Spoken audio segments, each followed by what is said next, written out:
Hello, YouTubers. Like many of you, I have a neighbor that has, I think, 5 dogs. And for a year, I've listened to barking at least 12 to 15 hours a day, over and over and over. So I went on YouTube, I looked up ultrasonic dog barking devices, and I saw a lot of videos and decided to build one for myself and share lessons learned with you. Now, when I started, I just bought one of those little signal generators built for dogs. They're DC voltage. And, I played with that. I played with some tweeters. I did some experiments with some small tweeters. Ended up burning out a power amplifier, which was really something to see. When I burned out the power amplifier, I'm an engineer. I decided to take an engineered approach because you really want to be safe. You don't want any of your equipment frying. So this is a result of some hard lessons learned. But this device really does work. So I start off generating a signal on a signal generator. I chose Siglent, but you could pick up a signal generator anywhere. And connected to the Siglent, I connected to this, what I call a preamp, but this is, Siglent makes this. It's an SPA 1010 10-watt amplifier. And the reason why I chose this, because it's got an internal circuit breaker, so if you do something that's incorrect, this circuit breaker blows and your equipment stays safe.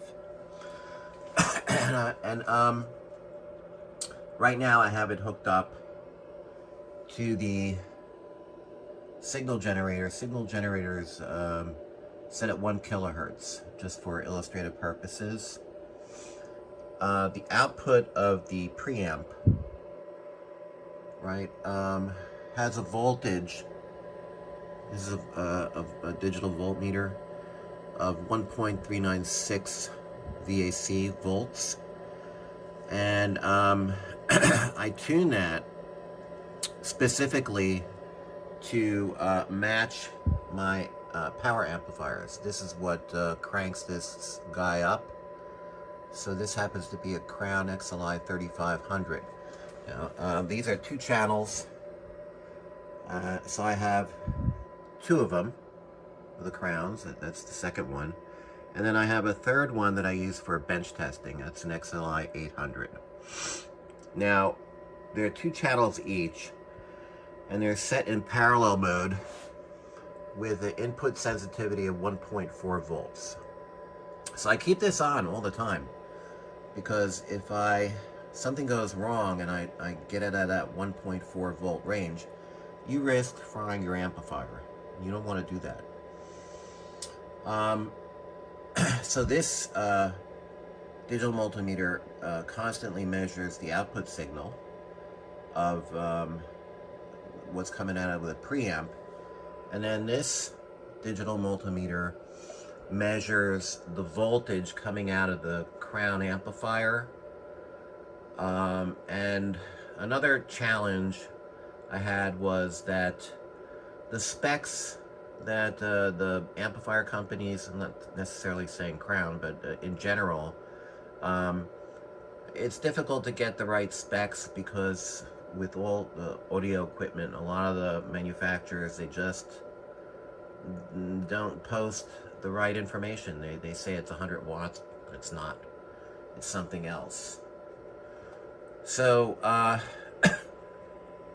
the amplifier, well, what I did was I tested with some inexpensive bullet tweeters, and then once I proved it out, I blew out a couple of them. I picked up a real tweeter. This happens to be a DSL H1. It's rated at 600 watts.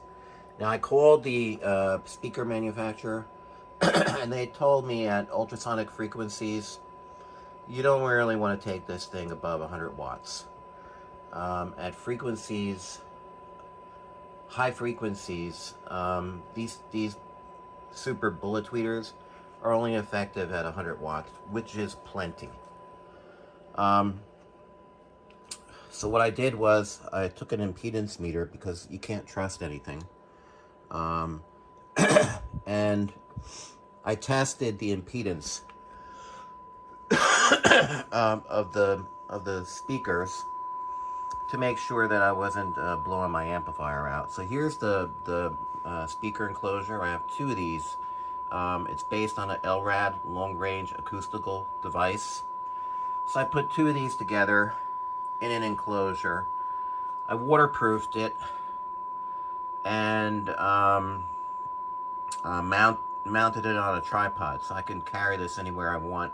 All my equipment is in the basement, and I have an outdoor speaker wire of about 200 feet. And I'm planning on building 4 of these. And I just take them out on the tripod. I position them wherever I want to be most effective. And it does work. Those dogs shut up. And that's why I'm sharing this with YouTube. So that's the setup. Now for illustrative purposes,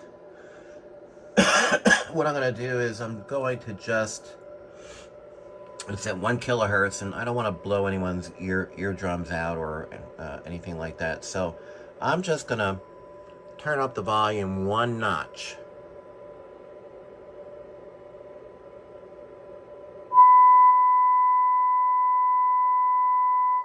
You see, that's pretty loud. And I do have a decibel meter, and I put this on the speaker enclosure. I try to not go above 100 decibels. There's reasons for that. If you try to go above 100 decibels, you're going to be putting more power in the volume of this amp than is needed. It's a logarithmic relationship, raising the decibels. But at the frequency ranges that we're using, that's plenty. I also calculated. See, when I turn up the volume,